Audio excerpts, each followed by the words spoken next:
महाभारत युद्ध में विजय प्राप्त करने के बाद पांडवों ने 36 वर्षों तक हस्तिनापुर पर राज किया। उसके पश्चात कई प्रकार की भयानक अपशगुन घटनाएं घटने लगी। भगवान कृष्ण को गांधारी के द्वारा और उनके पुत्र शांब को ऋषियों से मिले श्राप के कारण यदुवंशी आपस में लड़कर समाप्त हो गए। फिर बलराम ने समाधि धारण कर अपने प्राण त्याग दिए। उसके बाद एक शिकारी द्वारा चलाए गए तीर से भगवान श्री कृष्ण ने देह त्याग दिया।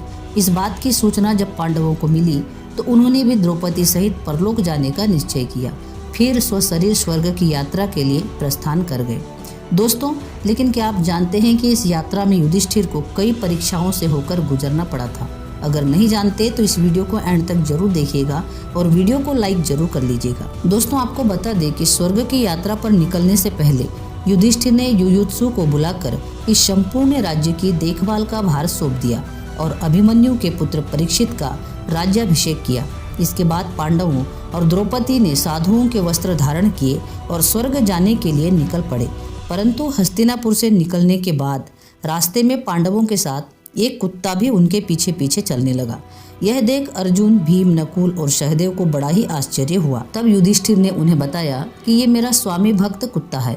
फिर पांचों पांडव द्रौपदी सहित अनेक तीर्थों, नदियों और समुद्र की यात्रा करते करते आगे बढ़ने लगे। फिर एक दिन चलते चलते वे सभी लाल सागर तक आ गए।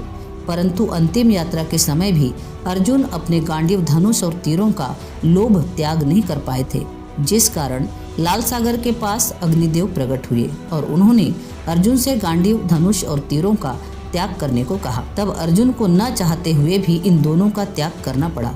फिर पांडवों ने पृथ्वी की परिक्रमा करने की इच्छा से उत्तर दिशा की ओर यात्रा आरंभ की। इस तरह यात्रा करते करते पांडव हिमालय तक पहुंच गए, जहां उन्हें केदारनाथ में शिवजी के दर्शन हुए और उन्हें बंधु बांधवों की हत्या के पाप से मुक्ति मिली।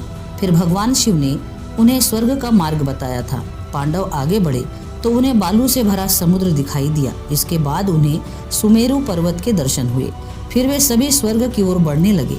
तभी इंद्रदेव वहां प्रकट हुए और उन्होंने पांडवों से कहा, मैं तुम लोगों को लेने आया हूँ। तब युधिष्ठिर ने कहा, प्रभु क्षमा करें, हम लोग आपके साथ स्वर्ग नहीं जा सकते, क्योंकि हम सभी मनुष्य हैं और हमारे लिए अपने बल पर ही स्वर्ग की यात्रा करना उचित होगा। युधिष्ठिर के मुख से ऐसी बात सुनकर देवराज इंद्र प्रसन्न हुए और वहां से चले गए।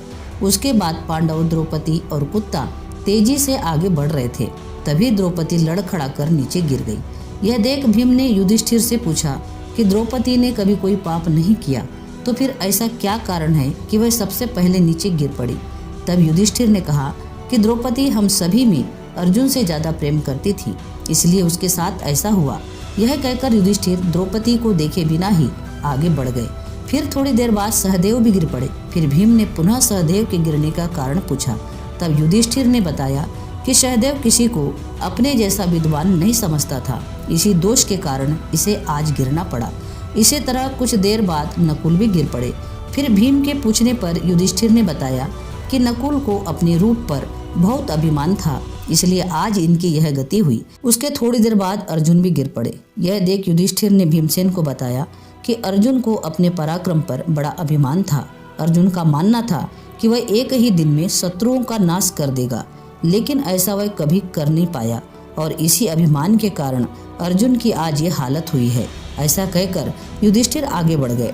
उसके बाद थोड़ा आगे चलने पर भीम भी गिर गए। जब भीम ने युधिष्ठिर से इसका कारण पूछा तो उन्होंने बताया कि तुम खाते बहुत थे और अपने बल का झूठा प्रदर्शन करते थे, इसलिए आज तुम्हें भूमि पर गिरना पड़ा। यह कहकर युधिष्ठिर आगे चल दिए। अब स्वामी भक्त कुत्ता ही उनके साथ चल रहा था।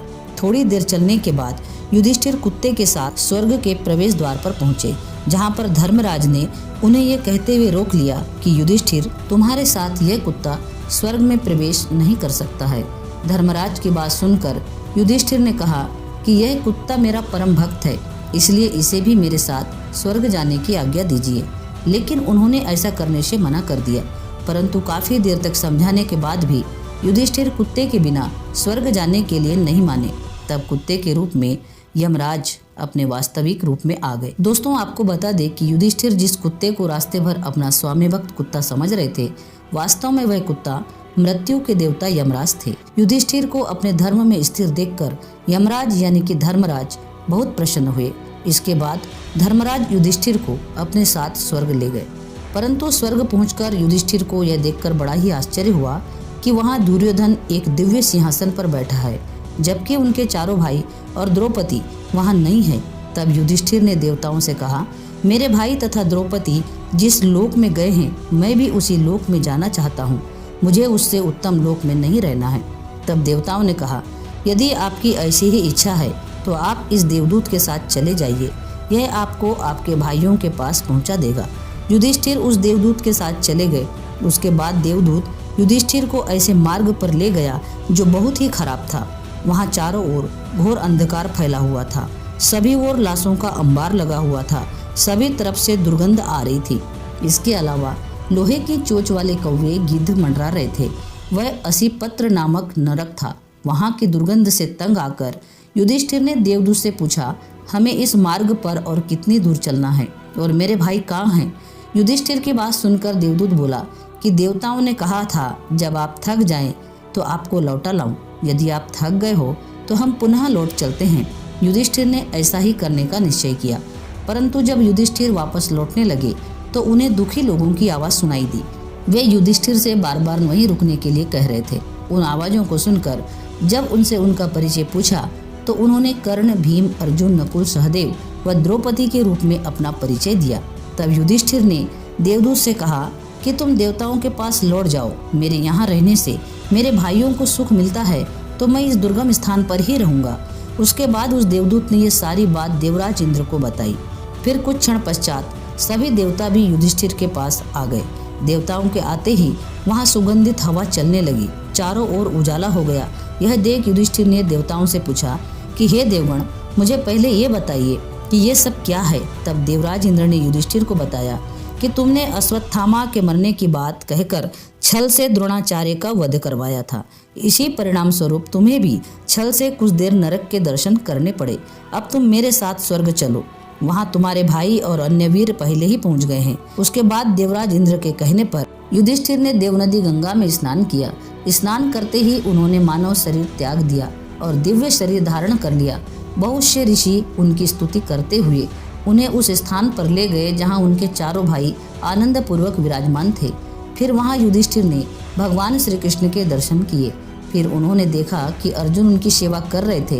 युधिष्ठिर को आया देख श्री कृष्ण और अर्जुन ने उनका स्वागत किया। उसके बाद युधिष्ठिर ने देखा कि भीम पहले की तरह शरीर धारण किए हुए वायु देवता के पास थे। कर्ण को सूर्य के समान रूप धारण किए देखा और नकुल, सहदेव को अश्विनी कुमारों के साथ देखा। फिर देवराज इंद्र ने युधिष्ठिर को बताया कि ये जो साक्षात भगवती लक्ष्मी दिखाई दे रही हैं, इनके अंश से ही द्रौपदी का जन्म हुआ था। इसके बाद इंद्र ने महाभारत युद्ध में मारे गए सभी वीरों के बारे में युधिष्ठिर को विस्तार पूर्वक बताया। इस प्रकार युधिष्ठिर अपने भाइयों, सगे संबंधियों को वहां देखकर बहुत प्रसन्न हुए। दोस्तों, आशा करती हूँ कि आपको ये महाभारत से जुड़ी कथा पसंद आई होगी। अगर पसंद आई हो तो ज़्यादा से ज़्यादा लाइक और शेयर करें और चैनल पर नए हो तो चैनल को सब्सक्राइब जरूर करें। पूरा वीडियो देखने के लिए आपका बहुत बहुत धन्यवाद।